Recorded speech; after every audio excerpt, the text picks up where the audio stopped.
Mafia Atiq के भाई अशरफ के साले सद्दाम जेल प्रशासन के लिए बना सिरदर्द। जेल में अशरफ की तरह ऐशो आराम चाहता है सद्दाम। जेल में पहले से बंद अन्य साथियों के साथ रहना चाहता है सद्दाम। सद्दाम को उसके बहनोई अशरफ के हाई सिक्योरिटी बैरक पे रखा गया है। अकेले सद्दाम ने जेल प्रशासन से की है अपने साथियों के साथ रहने की मांग। सद्दाम से 10 परिचितों की मांगी गई है लिस्ट। उस लिस्ट की जिला प्रशासन से करवाई जाएगी जांच। एसटीएफ ने 1 लाख के इनामी सद्दाम को दिल्ली से किया गिरफ्तार। केंद्रीय कारागार 2 में बंद है सद्दाम। नहीं, उनको स्पेशल तरीके से ऐसे रखा गया है कि उस स्पेशल तरीके से कोई रहना पसंद नहीं करता।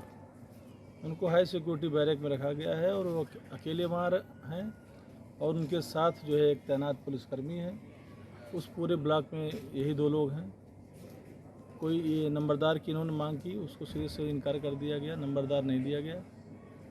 इनकी सबसे मेन डिमांड थी कि इनको बैरक में भर्ती किया जाए, वहाँ रखा जाए।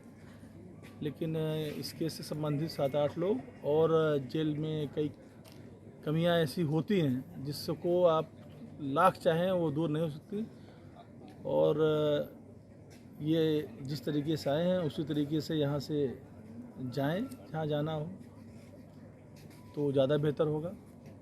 यहीं से अपनी लड़ाई लड़ें तो ही बेहतर होगा। अदरवाइज़ इनके साथ और गुर्गे इनके मिल सकते हैं, वो हमारे जेल प्रशासन के लिए नई सरदर्द पैदा कर सकते हैं। क्या कोई डिमांड भी करी थी अंदर आते ही इन्होंने आपसे, ताकि इनको कोई स्पेशल बैरक में रखा जाए या स्पेशल साथियों के साथ रहने की अनुमति मांगी हो? स्पेशल साथियों के साथ रहने की अनुमति तो ये मांगने की हिम्मत नहीं कर सकते थे, लेकिन हाँ, बैरक का मांगना ही इनडायरेक्टली आशय था कि हम बैरक में चले जाएंगे तो फिर थोड़ा बड़ा भविष्य में कुछ दिन बाद दबाव बना के फिर उनसे मुलाकात हो जाती।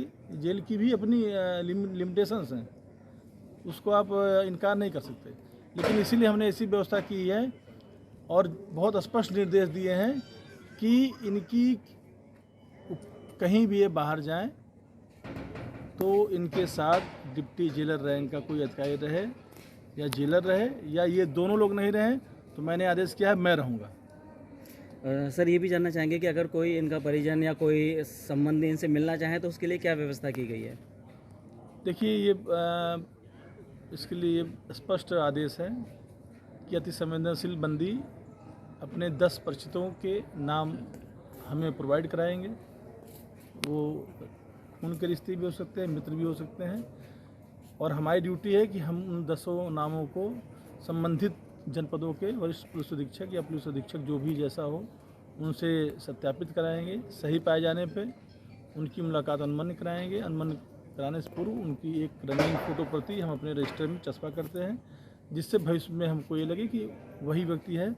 और विशिष्ट जगह पे, विशिष्ट परिस्थितियों में, विशिष्ट स्थिति में ही इनकी मुलाकात कराई जाती है।